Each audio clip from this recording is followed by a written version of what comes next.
the chatter. Like eyes and tuning are listening to. This time I'd like to call the Nash Board of Education meeting to order. This time we will stand and have the pledge of allegiance.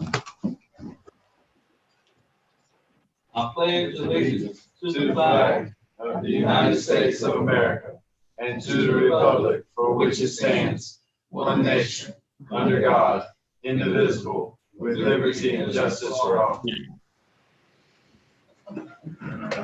I'll entertain a motion to adopt the agenda.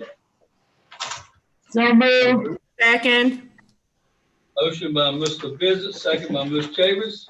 All in favor, Ms. Chavis? Aye. Mr. Edwards? Aye. Aye. Mr. Bissett? Yes. Mr. Carter? Yay. Mr. Dunn? Yes. Mr. Jenkins? Yes. Mr. Silver? Yes. Ms. Washington? Yes. Steve Bullock? Yes. Ms. S. Bullock? Yes. The agenda is adopted. I entertain a motion to approve the board minutes. Motion by Mr. Stark, second by Ms. Washington. All in favor, Ms. Chavis? Aye. Mr. Edwards? Yes. Aye. Mr. Bissett? Aye. Mr. Sharp? Yay. Mr. Dunton? Yes. Mr. Jenkins? Yes. Mr. Silver? Yes. Ms. Washington? Yes. Steve Bullock? Yes. Ms. S. Bullock? Yes. Motion carried. Down to public input. Each month, a part of at least one regularly scheduled board meeting will be set aside for citizens to address the board through public comment. A sign-up sheet will be available in the communications office for any individual or group to indicate their desire to address the board. The deadline is noon the day of the board meeting. Any individual or group can sign up by appearing in person or by calling the communications office. The chairperson will decide the amount of time devoted to public comments. Superintendent shall develop additional procedures to ensure that public comment sessions proceed in an efficient and orderly manner. Board members will not respond to individuals who address the board except to request clarification of points made. Except in cases of emergency, information received during presentations will not be acted upon at the time it is received. It will take unanimous vote of the board members present to take action on a presentation considered to be of an unusual and emergency nature at the time it is presented. Disruptions by any person or persons of a public meeting will be subject to action in accordance with GS 143-318.17. If the board does not hold a regular meeting during a month, the board will not provide a time for public comment at any other meeting held during that month unless a majority of the board votes to allow public comment at the meeting, or unless the purpose of the meeting is a public hearing. Tonight we have one person for public input.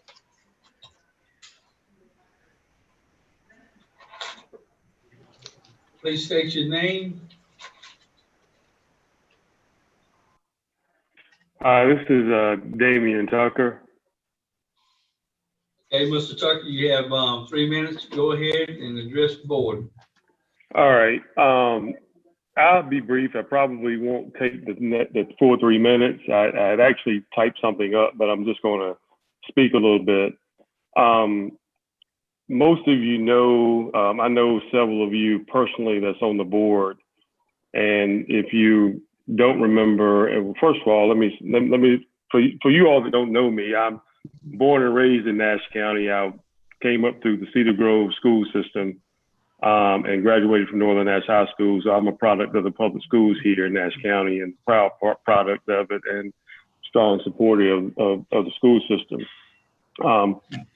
Just briefly, back in August, I sent an email to all the members of the board questioning about the reopening, the plan that the school was going to go in before it was announced. And I appreciate those that responded to me, that reached out to me and addressed my concerns, whether it was via phone call. I know Ms. Chavis, Ms. Bullock, Evelyn Bullock, and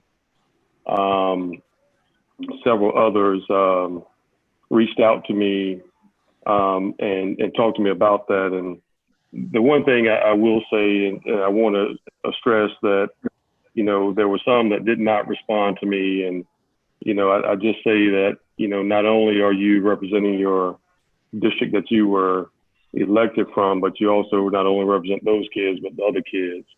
But my question that I have for the board tonight is, seeing how things are progressing with this virus and the reopening of the schools and what the plan is for January. And I know the 4th and 5th graders went back to school today, and Nash County has one of the highest positivity rates in the state at 13%. And our school system, we have about 1,400 people isolated at home there in Nash County, about 40 people hospitalized. And I was able to find on the school website today that there have been about 51 positive confirmed tests in the school system, and some 132 people, I think, isolated at home. I mean, how are we addressing this, and how does the board plan to address this as far as safety for these kids? I mean, I want my kids to go back to school, but I'm also concerned about their safety going back to school. And is the board prepared monetarily to be able to finance any plans for the safety of the kids and the staff also, not only just the kids, but also the staff? I have several family members that are in the school system.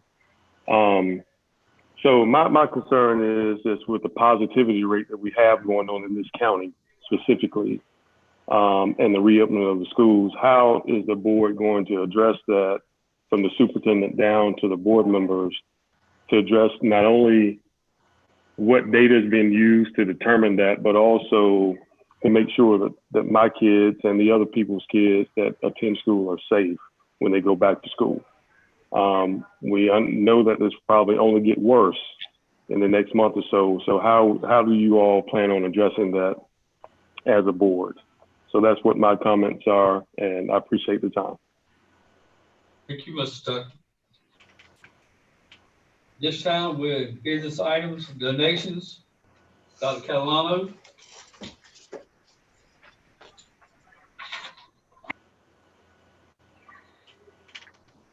Good evening, Chair Lamb, Vice Chair Washington, and members of the board.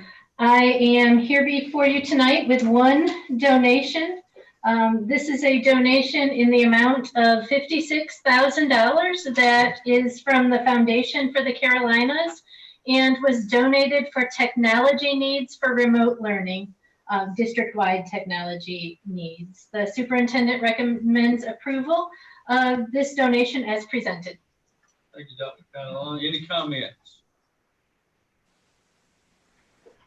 I will entertain a motion to accept the donations. So make a move. Motion by Mr. Sharp, second by Mr. Edwards. All in favor? Ms. Chavis? Aye. Mr. Edwards? Yes. Aye. Mr. Bissett? Aye. Mr. Sharp? Yay. Mr. Dunn? Yes. Mr. Jenkins? Yes. Mr. Silver? Yes. Ms. Washington? Yes. Ms. E. Bullock? Yes. Mr. S. Bullock? Motion carried.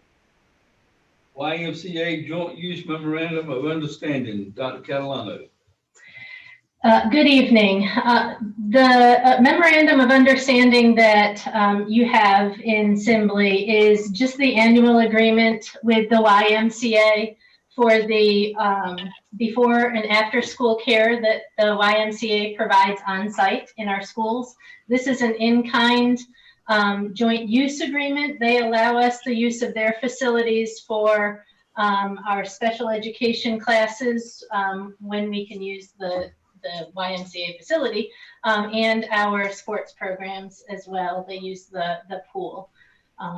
The contract is slightly different than it has been in the past because during our Plan B remote and online instruction, they are offering track out options for students. So they will be having students there on their off weeks as well if the parents would like to take advantage of that option. And attached to the Memorandum of Understanding is actually a document with additional details and the phase-in plan that they have to phase in schools throughout this semester and into January.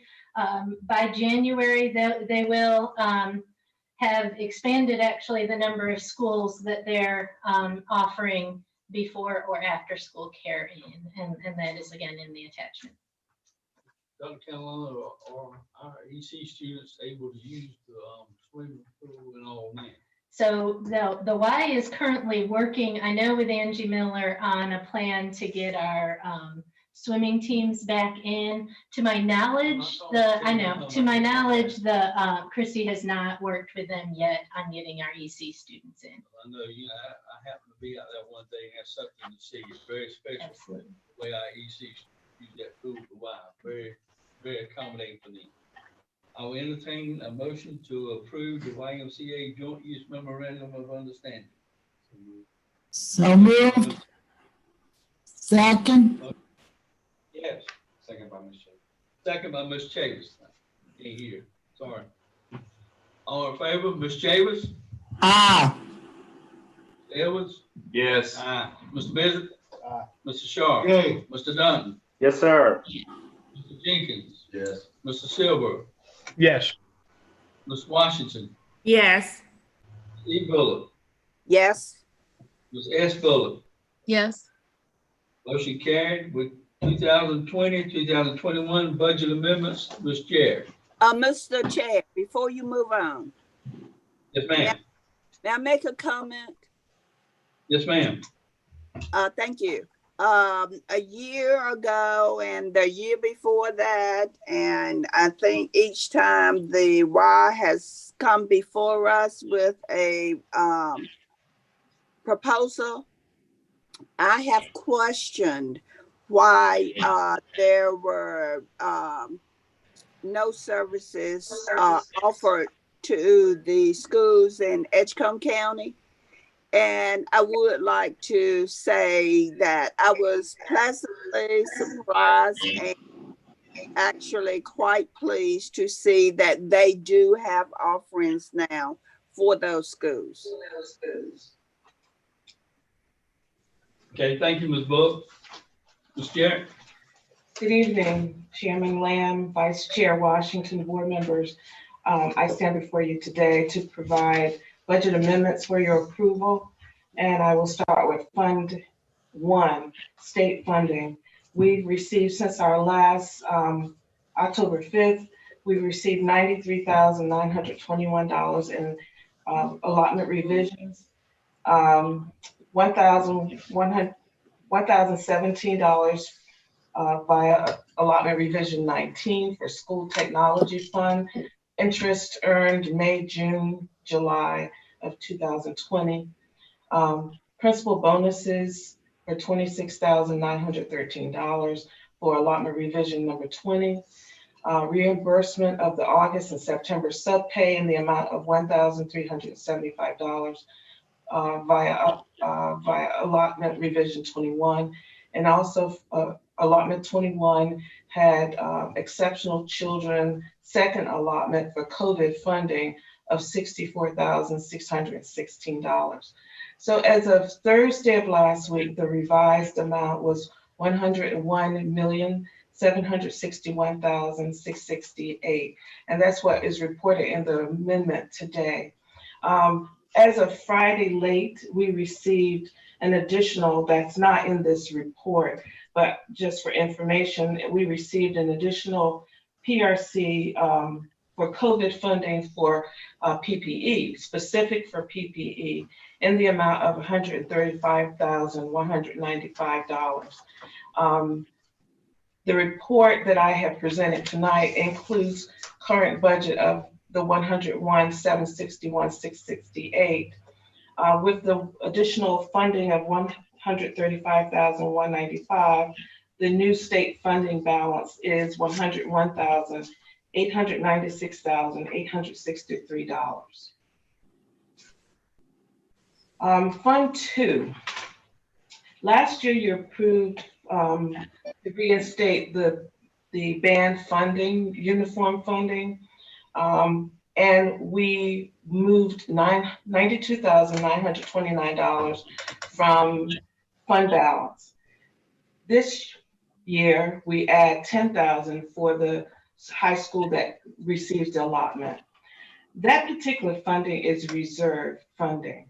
And according to General Statute 115C-426C, it qualifies for the other funding category and should be in Fund 8. So this budget adjustment in Fund 2, which is local funding, is to remove $120,929, which is restricted for band uniforms, to Fund 8. Is that 102 or 120? 102. Okay, you said 120. Did I say? I'm sorry. Thank you for noticing that. So it is $102,929 that will be moved to transfer to Fund 8 because of it's restricted funding. Capital outlay. Yes. They're still gonna get it though, right? Oh, yes, Okay. yes. We're trying to make sure it's where it needs to be so it can be rolled over from year to year and follow the policy. So it can't disappear like it did 3 years ago Correct. and then suddenly reappear. Right. So capital outlay adjustment. During the year, at the conclusion of the contract with Beck, the equipment was purchased for $260,736. To fund that, current year funds were moved from the capital outlay funding to the statewide support services line in the budget. This amendment just reclassifies the money, moves the money from one line to another, so the invoices can be paid for the purchase of equipment and general renovations. The next page shows that the maintenance director is requesting to use fund balance from 2019-20 to pay for the cost of the equipment, which is $260,736 from the fund balance. And as Mr. Smith presented tonight, the fund balance for capital outlay from 2019-20 is $549,715. If we are approved to use the $260,736 to reinstate what was already used to pay for the invoice, it would leave a remaining balance of capital outlay fund balance of $288,979.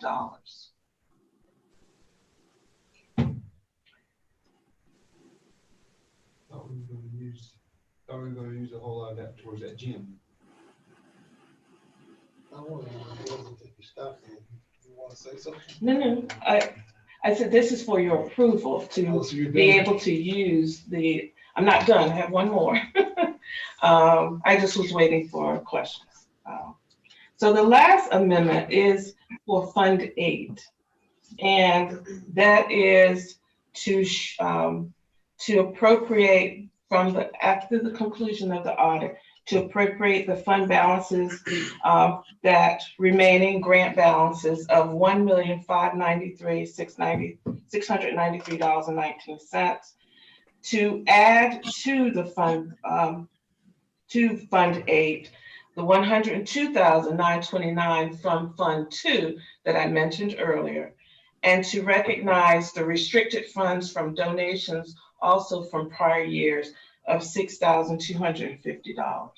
So that increases the original resolution balance, previous budget of $1,433,000 to now $3,135,872.19. These are presented to you for your approval. I'll entertain a motion. Question. Okay, go ahead. Maybe from Mr. Davis or Mr. Ellis. For those capital outlay funds, is that a different pool of money for the gym renovations that we've been discussing? We're talking about the gym at the new school. I thought Mr. Davis had already said in the summer, once we got out of the BEC contract, the money, we were using our capital outlays to be able to buy this equipment. I think this would be, I think it's all in one lump sum, but it's still a capital outlay. That's what he said. I understand that, but I was trying to remember the amounts that he showed in the capital outlay for the gym renovations. That was $500-some-thousand too, and now we're going to be down to $200-some And thousand. he's online. Mr. Davis, do you want to share some information? Yes, the contingency money in the contract are two different pots of money. Our capital outlay unallocated, I'm not saying it could not be allocated, but that is for my capital outlay projects that are locally funded. This was part of the 167. The Cummings contract was put back in my unallocated, but this $260,000 we're having to pay is depreciation on that equipment. If we have to go back and the bid for the school comes in, then that is something our board and I guess the county would have to discuss. But my capital outlay is my local capital outlay fund balance, if that makes sense.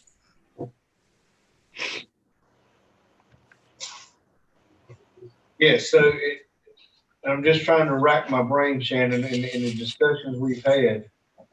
The school funding does not cover some of those gym renovations, and is that got to come out of that capital outlay money? Unless we go back to the county and ask for additional funding. I mean, all of that is going to hinge upon, what the school bid comes in at. We do have the 530-some odd thousand as contingency money. Depending upon if we use any of that, some of that could go towards the gym renovations, depending upon, again, how the project goes, how the bid comes in. But that is separate.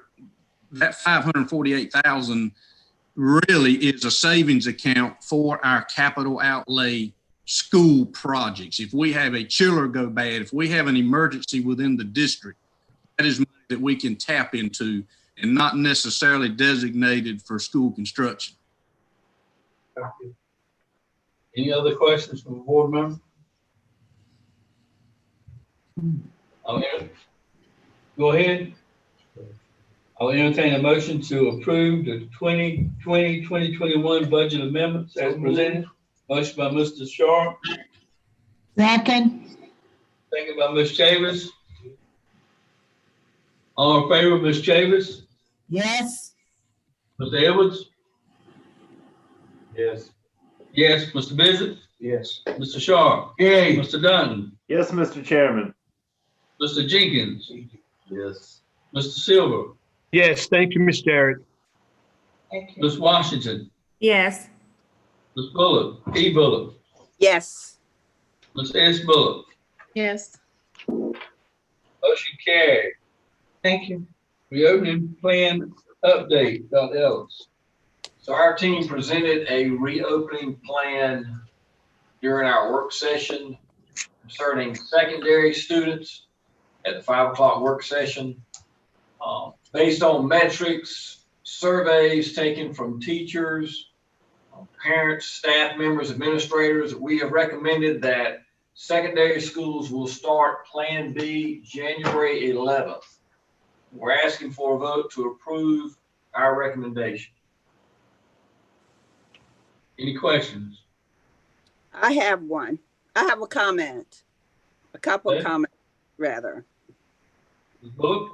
I'm going to support this recommendation, but I want it to be known that if our numbers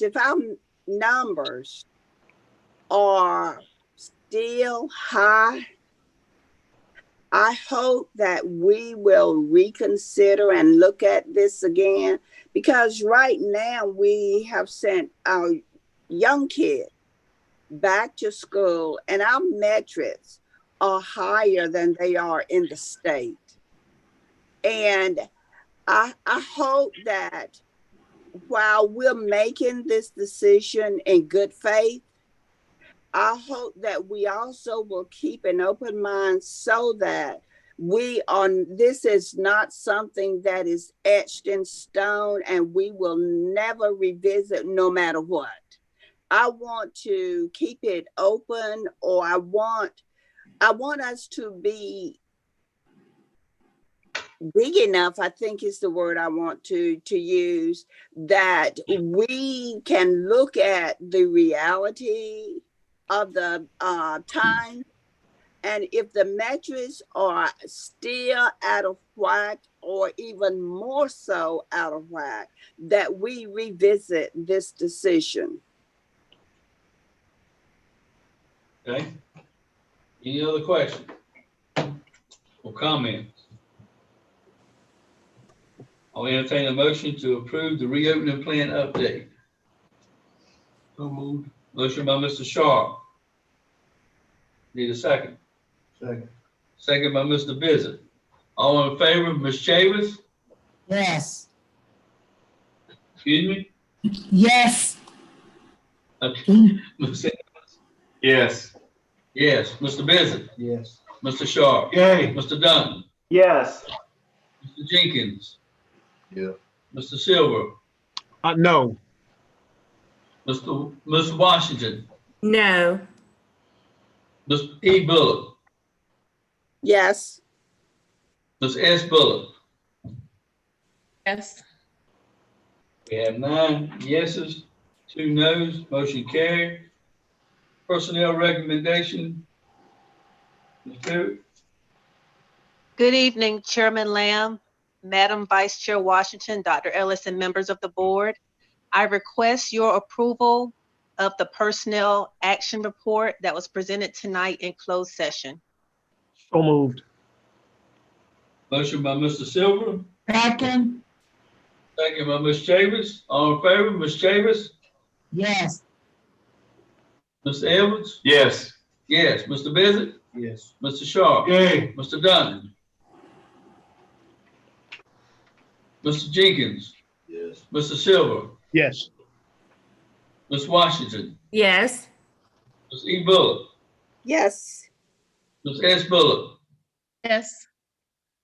Mr. Dunn? Motion carried. Personnel recommendations, information only. Ms. Privet?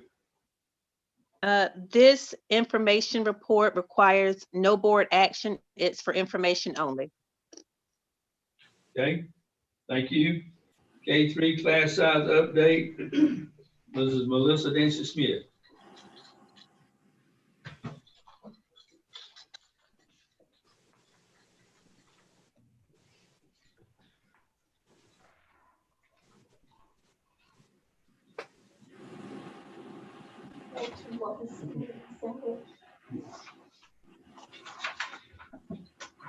Good evening, Chair Lamb, Vice Chair Washington, Dr. Ellis, and board members.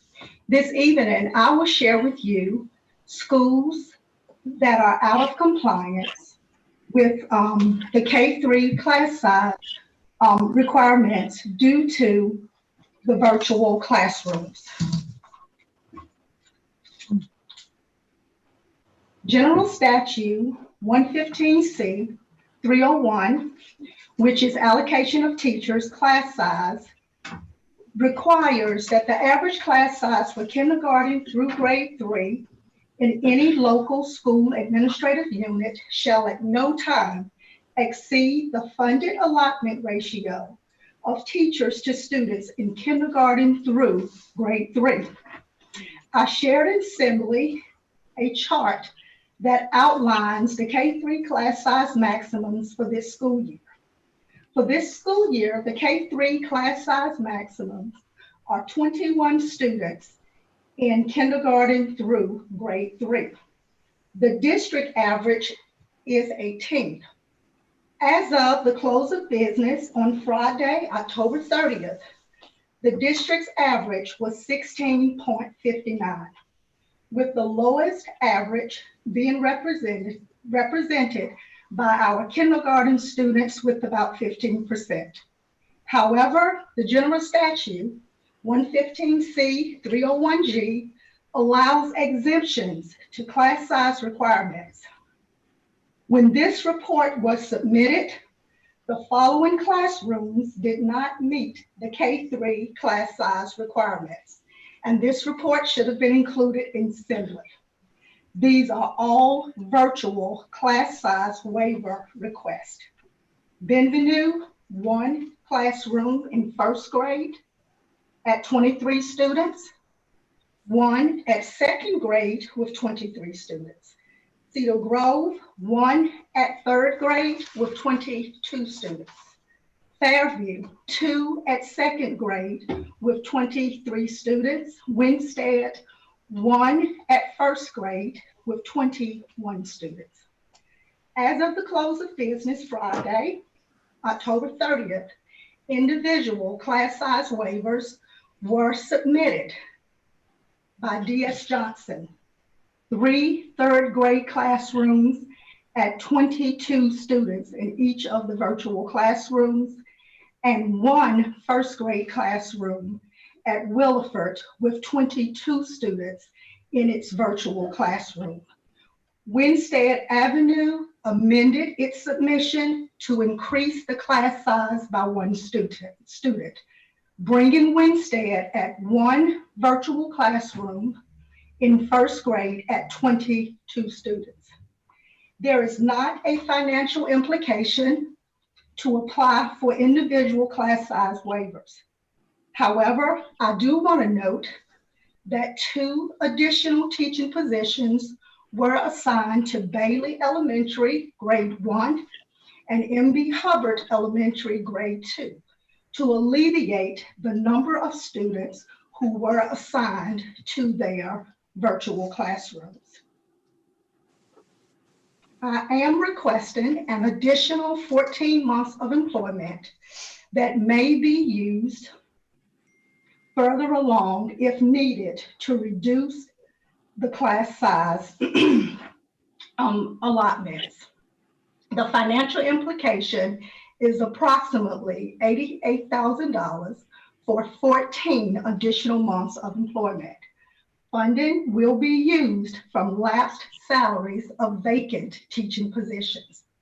I attached a supporting document that was entitled the K-3 Individual Class Size Waiver Request. Each of the principals of the aforementioned schools submitted their waiver request. The superintendent requests board approval to submit individual class size waivers for 1 third grade classroom at Cedar Grove, 2 classrooms at Bienvenue, first and second grade, 2 classrooms at Fairview, second grade, 1 first grade classroom at Winstead Avenue, 3 third grade classrooms at D.S. Johnson, and 1 first grade classroom at Williford. The permissible reason to request the waiver will fall under the following circumstance: emergencies or acts of God that impact the availability of classroom space or facilities. The classroom space that is impacted is the virtual learning environment. I submit this report for approval. Any questions? All right, so just so I'm clear on this, the content that I'm seeing with the K-3 virtual classroom size, these are out of compliance with the state. They are. All right, I gotta say it, but in your physical implication notification that you got down here, I see Bailey Elementary School grade 1 and M.B. Hubbard grade 2 to alleviate. You're not a part of this settings. I need to understand. They are not. Their classroom, their virtual classrooms were so large that they had to be given additional teacher allocations. So for an example, Bailey's virtual classroom in kindergarten, I think, was at 30 kids. That's too many kids in a virtual classroom. Right. So we split it in half and she received 1 additional allocation. So you've already modified that? Yes. Okay. Okay. Yes. So that has already been done, and I requested those additional months of employment actually at the last board meeting. Okay, thank you. Any other question? I'll entertain a motion to approve the class 3 class size update. So moved. Motion by Mr. Sharp, Second. second by Ms. Chavis. All in favor, Ms. Chavis? Aye. Mr. Edwards? Yes. Aye. Mr. Bizzard? Aye. Mr. Sharp? Yay. Mr. Dunn? Yes. Mr. Jenkins? Mr. Silver? Mr. Silver? Ms. Washington? Yes. Mrs. E. Bullock? Yes. Mrs. S. Bullock? Yes. Motion carried. Yes. For me. Sorry, yes for me. I got bumped. Thank you. Request for research, Ms. Rhonda Griffin. Good evening. I have two quick requests for participation in research that have been approved by the superintendent, so this is for information only to you. Shamika Smith with UNC Greensboro will be doing a dissertation study on the challenges and opportunities of African-American male leaders in rural communities. She will be working with some of our African-American principals to collect her data. And then Child Trends, under the direction of Desiree Murray, will be partnering with Avid and Yoderon out of Greenville, which Yoderon is our School-based mental health. thank you. I want to make sure that I said that correctly. To implement learning curriculum for the 9th grade students at City High and at the early college for a program that Dr. Ellis really liked the name of, Be Calm. It's the Be Calm Relationships, BCR.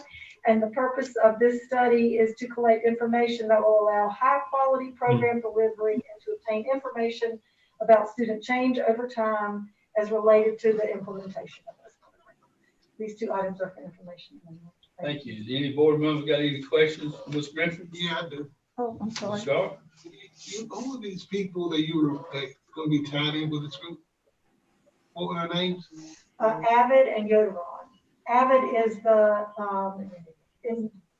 individual's names. I'm sorry. Shamika Smith. And who is she? She is a dissertation student at UNC Greensboro. So she's working on her doctorate. And what will her role be?